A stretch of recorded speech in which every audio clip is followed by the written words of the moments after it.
Di dalam kesempatan ini kami sampaikan bahwasanya sungguh bagi orang-orang yang beriman, musibah-musibah yang terjadi adalah bentuk rahmat Allah Subhanahu wa taala atas mereka.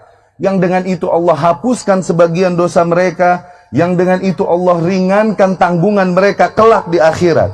Demikian pula wabah-wabah yang terjadi apabila memang benar adanya. Itu adalah bentuk rahmat Allah Subhanahu wa taala kepada orang-orang yang beriman. Rasulullah sallallahu alaihi wasallam bersabda di dalam hadis yang diriwayatkan Anas ibnu Malik radhiyallahu anhu. Rasul bersabda, "At-ta'un, lepra, syahadatun li ummati, adalah bentuk syahid bagi umatku." Lepra atau penyakit mewabah apapun, kiaskan, adalah bentuk syahid bagi umatku. Maka ini rahmat dari Allah Subhanahu wa taala dan kemuliaan. Penyakit mewabah apapun, syahadatun li ummati wa rahmatun, dan itu bentuk rahmat Allah. Warijsun 'alal kafir, namun bagi orang-orang yang kafir itu adalah bentuk hukuman Allah Subhanahu wa taala. Dan juga diriwayatkan dari Ummul Mukminin Aisyah radhiyallahu anha, diriwayatkan oleh Imam Bukhari bahwasanya Ummul Mukminin Aisyah radhiyallahu anha sa'alat Rasulullah sallallahu alaihi wasallam 'an ta'un. Suatu hari Ummul Mukminin bertanya kepada Rasulullah sallallahu alaihi wasallam tentang ta'un, tentang lepra atau tentang penyakit mewabah apapun. Rasul pun sallallahu alaihi wasallam menjawab, "Kana adzaban yab'atsuhu Allah 'ala man yasha." Tadinya penyakit mewabah demikian adalah bentuk azab Allah yang Allah turunkan kepada siapapun yang dikehendakinya di antara makhluknya. Faja'alahu Allahu rahmatan lil mu'minin. Namun Allah jadikan penyakit mewabah demikian sebagai bentuk rahmatnya kepada orang-orang yang beriman. Falaisa min abdin, maka tidaklah seorang hamba yaqa'at ta'un alaihi, terkena penyakit mewabah demikian, baik lepra atau apapun, fayamkuthu fi baladihi sabiran, kemudian dia bersabar, bertahan di negerinya, bersabar sebagaimana anjuran Rasul sallallahu alaihi wasallam, jangan keluar dari negerinya, jangan keluar dari negeri wabah. Yang di luar jangan masuk ke dalam. Maka barang siapa yang terkena hal ini dan dia bersabar berada di dalam negerinya, bertahan, ya'lam annahu la yusib illa ma katabahu Allah, dan dia meyakini bahwasanya tidaklah menimpanya kecuali apa yang Allah telah takdirkan atasnya, illa kana lahu mithla ajri syahid, kecuali pasti bagi hamba tersebut pahala sebesar pahala seorang syahid. Apalah lagi yang kau kehendaki dalam kehidupanmu? Bentuk kematian apalagi yang lebih mulia daripada mati syahid di jalan Allah? Kemudian Rasul pun sallallahu alaihi wasallam di riwayat lain berkata, "At-ta'un syahadah li ummati." Lepra atau penyakit mewabah apapun adalah bentuk kesyahidan bagi umatku. Man mata fihi mata syahidan. Barang siapa yang mati terkena wabah tersebut, dia mati dalam keadaan syahid.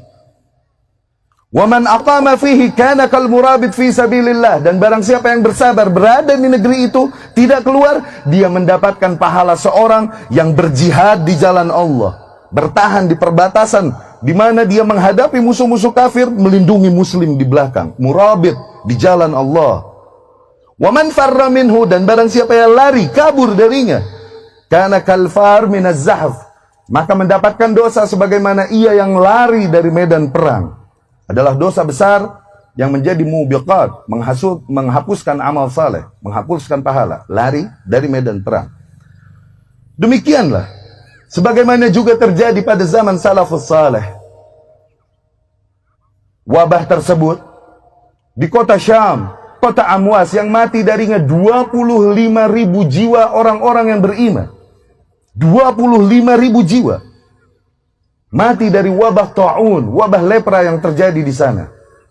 Bagi para sahabat radhiyallahu anhum yang berada di luar kota Syam, sebagaimana Umar ibn al-Khattab bersama para sahabat yang lain, mereka tidak memasuki kota Syam. Mereka kembali dari Syam karena ada ajaran Rasul sallallahu alaihi wasallam, anjuran Rasul agar yang di luar janganlah masuk ke dalam. Dan yang di dalam agar bersabar, janganlah keluar. Demikianlah dicontohkan oleh salaf radhiyallahu anhum.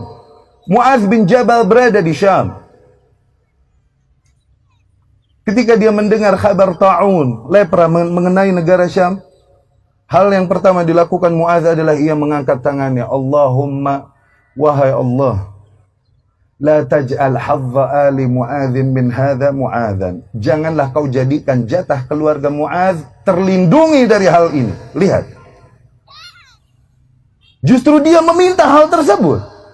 Dikarenakan apa? Rasul berkata ini rahmat, ini syahid bagi mereka yang di dalam. Di sanad lain Mu'adz berkata, Allahumma a'ti hadza ali Mu'adzinil awfar. Ya Allah, berikanlah jatah paling besar kepada keluarga Mu'adz radhiyallahu anhu. Maka terkena kedua putrinya mati dari ta'un tersebut. Dia menguburnya. Terkena kedua istrinya, dia menguburnya. Kemudian terkena anaknya Abdurrahman, anak yang dicintainya. Suatu hari ia menjenguk anaknya dan berkata, kaifa tajidu? Bagaimana kondisimu? Maka anaknya pun menjawab dengan jawaban yang diberikan Ismail alaihi salam ketika ditanya Ibrahim, satajiduni insyaallah minas sabirin. Insyaallah kau akan menemukanku dalam kondisi bersabar. Mu'adz pun berpesan kepada anaknya, al-haqqu min rabbik fala takunan minal mumtarin. Sungguh yang hak hanya dari Tuhanmu, jangan pernah sekali-kali kau ragu. Kemudian matilah Abdurrahman. Mulailah Mu'adz terkena lepra di tangannya. Kemudian dia menciumnya. Dan dia berkata, inna hadza ahabbu ilayya min humrin ni'am. Sungguh ini lebih aku cintai daripada unta merah. Falamma ghumma ghammu, dan ketika demamnya tinggi sehingga tak sadarkan diri, manusia mengira ini akhir hayatnya. Namun ketika berlalu demam tersebut dan kembali sadar, Mu'adz pun berkata, Allahumma ghumma ghammuk, ya Allah, sungguh telah berlalu kabutmu, yakni demam tadi telah berlalu. Wa innaka ta'lam anni uhibbuk, dan sesungguhnya engkau maha tahu ya Allah bahwasanya aku mencintaimu. Yakni dia memilih untuk segera mati dan bertemu dengan Allah, andai saja. Demikian sikap seorang mukmin yang mengimani kabar yang disampaikan Rasul sallallahu alaihi wasallam.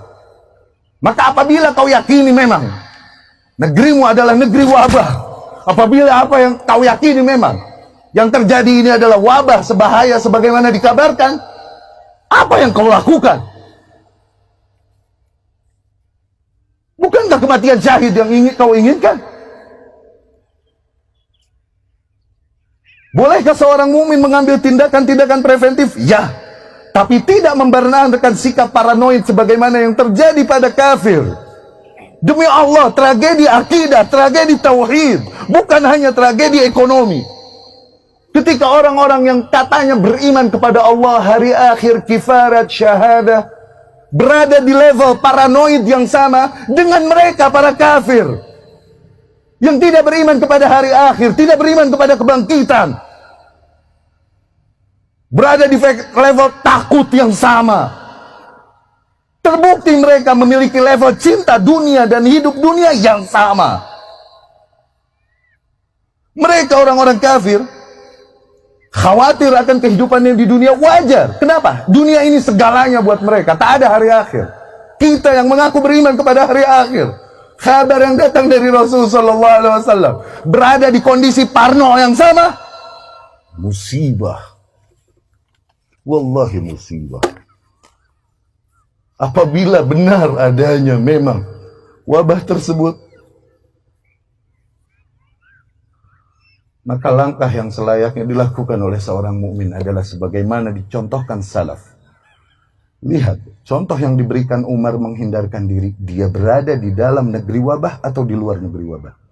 Lihat contoh Mu'adz yang meminta, dia berada di dalam negeri wabah atau di luar negeri wabah.